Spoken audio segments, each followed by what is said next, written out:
राज्य अपने खरबूजे के स्वाद के लिए बहुत प्रसिद्ध था। इसी राज्य में खुज्जा नाम के आदमी को खरबूजे खाने का बहुत शौक था। उसके सामने जितने खरबूजे आते वह मिनटों में चट कर जाता। महाराज, मंत्री जी, राजकुमारी के विवाह की तैयारी में कोई कमी नहीं रहनी चाहिए। मंत्री जी, महाराज, सभी तैयारियां ठीक से चल रही हैं। महाराज, हमारे राज्य का खरबूजा सभी जगह प्रसिद्ध है, तो बारातियों के स्वागत में खरबूजे की कोई कमी न रह जाए। और ध्यान रहे कि राजकुमार की मां का स्वास्थ्य ठीक नहीं है, इसलिए वह यहाँ नहीं आएंगी। मेरी पुत्री अपनी सास के लिए मूल्यवान उपहारों के साथ यहाँ के खरबूजे भी ले जाएगी।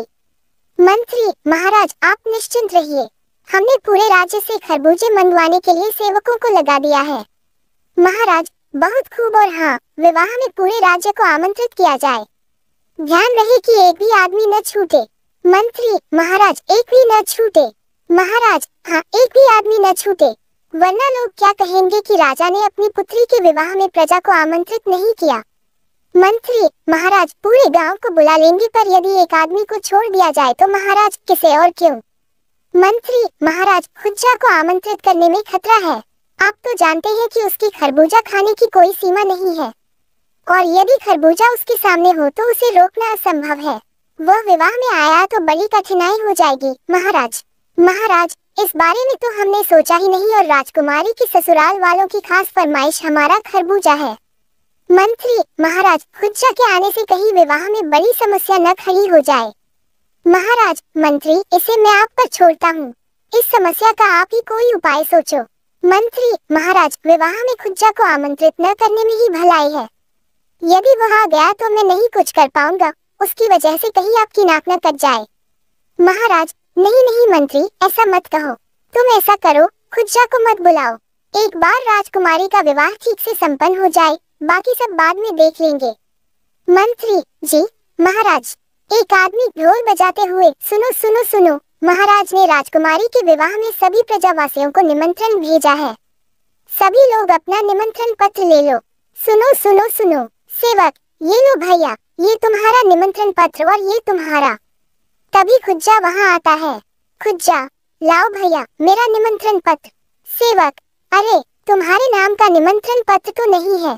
खुज्जा, ऐसा कैसे हो सकता है, तुम अपने थैले में ध्यान से देखो। सेवक, नहीं भैया, इसमें तो नहीं है, मैं मंत्री जी को बता दूंगा। अगले दिन जब दोनों आदमी फिर निमंत्रण पत्र देने आए तो खुज्जा उनके पास गया। खुज्जा, हाँ, मेरा निमंत्रण पत्र दे दो, तुम्हारा निमंत्रण पत्र नहीं है।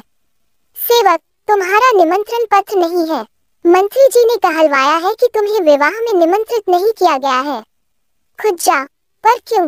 सेवक, मैं नहीं जानता, और हाँ, मंत्री जी का एक और संदेश है तुम्हारे लिए कि इस बारे में तुम्हें उनके पास या महाराज के पास जाने की कोई आवश्यकता नहीं है। वे लोग राजकुमारी के विवाह की तैयारियों में बहुत व्यस्त हैं। खुज्जा, पूरे गांव को निमंत्रण दिया है, बस मुझको नहीं, ये तो अन्याय है, सरासर अन्याय है। खुज्जा की पत्नी, क्या हुआ जी, आपका मुंह क्यों उतरा हुआ है? किसी ने कुछ कहा? क्या हुआ जी, कुछ तो बोलो। खुज्जा, महाराज ने पूरे गांव को निमंत्रण दिया है, बस मुझे छोड़कर। पत्नी, अरे बस इतनी सी बात, राजकुमारी का विवाह है, सबको सौ काम है। हो सकता है कि मंत्री जी भूल गए हों, आप कल जाकर उन्हें याद दिला देना। खुज्जा, नहीं नहीं, ऐसा नहीं है, निमंत्रण पत्र देने वाले सेवक ने बताया है कि हमें जानबूझकर नहीं बुलाया है और उनके पास जाने के लिए भी मना किया है। पत्नी, ठीक है, तो हम नहीं जाएंगे। यदि वो हमारा सम्मान नहीं कर सकते तो बिन बुलाए वहाँ जाकर हम अपना अपमान नहीं करवाएंगे। खुज्जा, हाँ, तुम ठीक कह रही हो। मंत्री सुनो, पूरे राज्य में जितने भी खरबूजे हैं उन्हें लेकर पुराने भंडार गृह में रखवा दो और एक आदमी को उनकी रखवाली के लिए लगा दो। सेवक, जी मंत्री जी, एक समस्या और है। मंत्री, कैसी समस्या? सेवक, यदि राज्य के किसान अपनी मर्जी से खरबूजे न दे तो क्या उनके साथ जबरदस्ती करना ठीक रहेगा? मंत्री, किसान देंगे क्यों नहीं भाई, राजकुमारी का विवाह है और हमारे राज्य का खरबूजा हमारी आन बान है। इतना स्वादिष्ट फल हमारे आसपास के राज्यों में तो क्या दूर दूर तक नहीं है। सेवक, मंत्री जी, वो बात तो ठीक है, पर आप तो जानते हैं कि हमारे राज्य के खरबूजे की मांग दूर दूर तक रहती है। हर वर्ष किसान बड़ी मात्रा में इसका निर्यात करते हैं, उसे कैसे रोका जाए? मंत्री, हम ऐसा करो, खरबूजे के निर्यात पर रोक लगा दो। राज्य की सीमा पर पहरेदारी लगवा दो। एक भी खरबूजा सीमा पार न जा पाए तो थक हार कर किसानों को सारे खरबूजे देने ही पड़ेंगे। सेवक जी, ये सही रहेगा। मंत्री, बारात 2 दिन तक हमारे राज्य में रुकेगी और बारातियों का स्वागत हमारे खरबूजे से ही होगा, तो इसकी कोई कमी नहीं होनी चाहिए। पत्नी, सुनिए जी, ये लो पैसे और बाजार से 1 किलो प्याज ले आओ। खुज्जा बाजार में गया। खुज्जा, ए भैया, 1 किलो प्याज देना। तभी उसे खरबूजे वाला दिखा, वो उसके पास चला गया। खुज्जा, हम बहुत बढ़िया है भाई, खरबूजे देना, सब पैसे का दे दो। खरबूजे वाले ने 5 खरबूजे दे दिए। तभी बहुत सारे सिपाही आए और बाजार के सारे खरबूजे एक गाड़ी में रखने लगे। सिपाही, अरे तुम लोगों को सारे खरबूजे हमें देने हैं, एक भी खरबूजा किसी को नहीं देना है। मंत्री जी से इसका उचित दाम आकर ले लेना। खुज्जा ने ये सब देखा तो वहाँ से फौरन भाग गया और घर का दरवाजा बंद करके फटाफट खरबूजे खाने लगा। पत्नी, अरे ये क्या कर रहे हो आप? प्याज कहाँ है? खुज्जा ने उसे हाथ से रोकने का इशारा किया। जब उसने सारे खरबूजे खा लिए तो पेट पर हाथ फेरते हुए तेज डकार लेते हुए बोला, खुज्जा अब बोलो, तुम क्या कह रही थी? पत्नी, अजी मैं पूछ रही थी प्याज कहाँ है? खुज्जा, प्याज कौन से प्याज? वही लेने तो बाजार गया था ना। पत्नी, वही लेने तो आप बाजार गए थे ना। पैसे, पैसे कहाँ हैं? खुज्जा, पैसे, उनके तो मैंने खरबूजे ले लिए। तुम्हें पता है महाराज के आदमी आए और बाजार से सारे खरबूजे ले गए। बोले कि महाराज के अगले आदेश तक ये किसी को नहीं मिलेगा।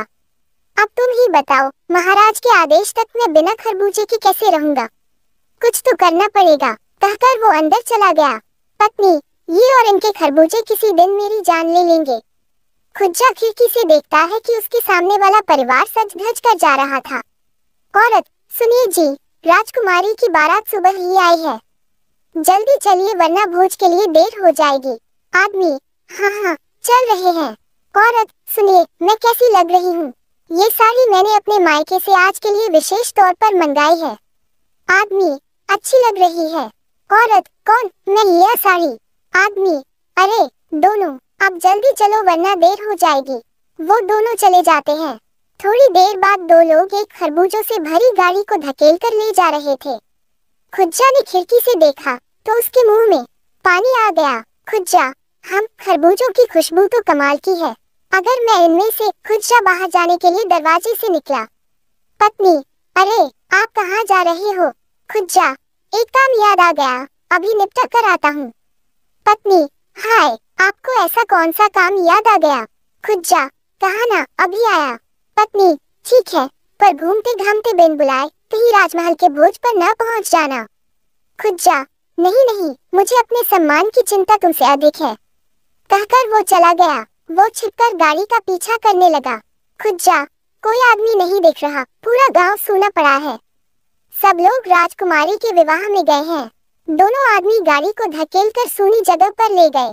खुज्जा, अच्छा पुराने भंडार गृह में खरबूजा छिपाया है, ये मंत्री के दिमाग की करामात लगती है। एक आदमी वहाँ पहरा दे रहा था। आदमी, ए भैया, हम दोनों पानी पीकर अभी आते हैं, आकर सारे खरबूजे भंडार गृह में रखेंगे। पहरेदार ने हाँ में सिर हिलाया। दोनों आदमी वहाँ से चले गए तो पहरेदार भी अंगड़ाई लेते हुए बैठ गया। खुज्जा छुपता छुपाता आया है और 4-5 खरबूजे उठाकर दबे पांव वहाँ से भाग गया। थोड़ी दूर जाकर एक पेड़ के नीचे बैठकर, खुज्जा, ये खरबूजे यही खा लेता हूँ, अगर भगवान ने देख लिया तो पूरी कहानी समझ जाएगी और लड़ेगी। खुज्जा ने घूंसे मारकर खरबूजे तोड़े और सब जल्दी जल्दी खा गया। खाने के बाद उसने हाथ चाटे। खुज्जा, मजा आ गया, चोरी के खरबूजों का स्वाद ही अलग है। अगले दिन खुज्जा खिड़की से गांव वालों को सज धज कर विवाह में जाते हुए देख रहा था। पत्नी, अजी आप भी क्या सबको देख रही हो? चलिए भोजन खा लो। खुज्जा हाँ में सिर हिलाकर भोजन करने बैठा।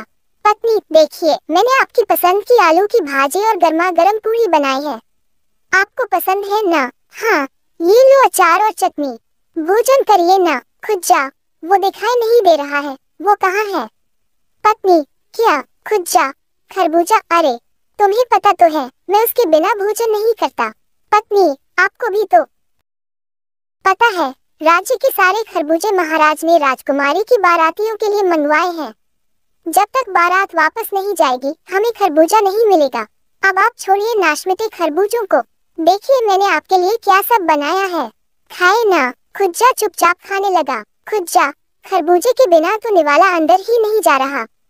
पत्नी, मैं पानी लेकर आती हूँ। उसके जाते ही खुज्जा घर से निकला और सीधा पुराने भंडार गृह के पास पहुंचकर छिप गया।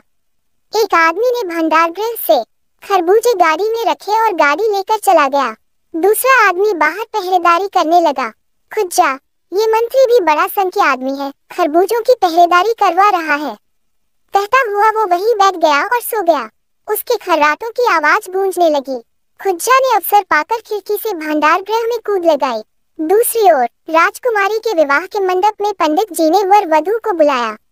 तभी एक सिपाही भागता हुआ आया। सिपाही, महाराज महाराज महाराज, क्या हुआ? सब ठीक है।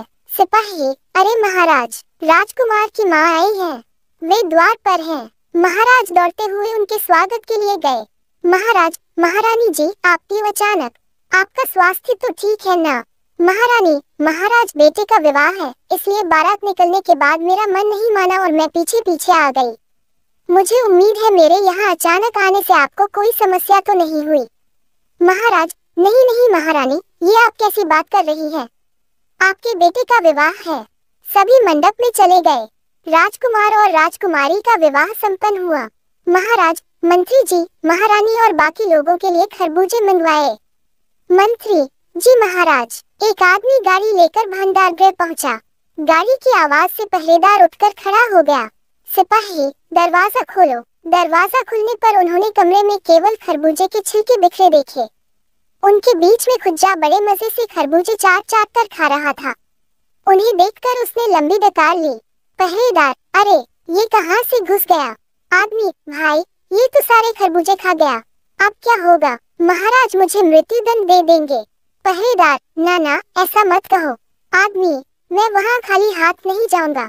जब बहुत देर तक वो आदमी नहीं आया तो मंत्री ने दूसरे आदमी को भेजा, वो भी नहीं आया। तीसरे आदमी को भेजा पर वो भी नहीं आया। मंत्री, बहुत देर हो गई है, माजरा क्या है? कहीं महाराज क्रोधित न हो जाएं। तभी महाराज ने मंत्री को फिर संकेत दिया तो वो खुद भंडार गृह की ओर चला गया, पर वो फिर भी नहीं आया। इतनी देर होने पर महाराज मुख्य रसोइये के पास गए। महाराज, इतनी देर हो गई, महारानी के लिए खरबूजा अभी तक क्यों नहीं आया? रसोया, महाराज मैं नहीं जानता, मंत्री जी खुद भंडार गृह गए हैं। तभी पीछे से महारानी आ गई। महारानी, शांत हो जाए महाराज, इतना क्रोधित होना ठीक नहीं। आपने विवाह का प्रबंध बहुत अच्छा किया, रही खरबूजे की बात तो कोई बात नहीं, फिर कभी चख लेंगे। महाराज, ऐसा मत कहिए महारानी, खरबूजा अभी 5 मिनट में आएगा। महाराज ने रसोइया को देखा तो उसने सब कुछ बता दिया। सुनकर महारानी हंसने लगी। महारानी, महाराज आप भी ना, चलिए हम खुद भंडार गृह की ओर चलते हैं, इसी बहाने आपका राज्य भी देख लेंगे और हमारी सैर भी हो जाएगी। सभी भंडार गृह पहुँचे तो देखा मंत्री और बाकी लोगों ने खुज्जा को रस्सी से बांध रखा था। भंडार गृह की हालत देखकर महाराज हैरान हो गए। मंत्री, महाराज आप यहाँ। महाराज, मंत्री, यह क्या देख रहा हूँ? मंत्री, महाराज, ये खुज्जा न जाने कैसे घुस गया, सारे खरबूजे खा गया। महारानी, एक अकेला आदमी इतने खरबूजे खा गया। मंत्री जी, महारानी। सुनकर महारानी हंसने लगी। महारानी, महाराज, लगता है आपके राज्य के खरबूजों का स्वाद हमारे भाग्य में नहीं, अब इस बेचारे को छोड़ दीजिए। महाराज ने मंत्री को संकेत किया तो खुज्जा की रस्सियां खोल दी गईं। रस्सी खुलते ही खुज्जा पीछे की ओर भागकर कोने में छिपाए हुए 2 खरबूजे उठाकर ले आया और महारानी को देने लगा। खुज्जा, मैंने ये बचा कर रखे थे, आप हमारी अतिथि हैं ना, ये लीजिए आपके लिए। महारानी, महाराज आप निराले, आपका राज्य निराला और आपकी प्रजा भी निराली।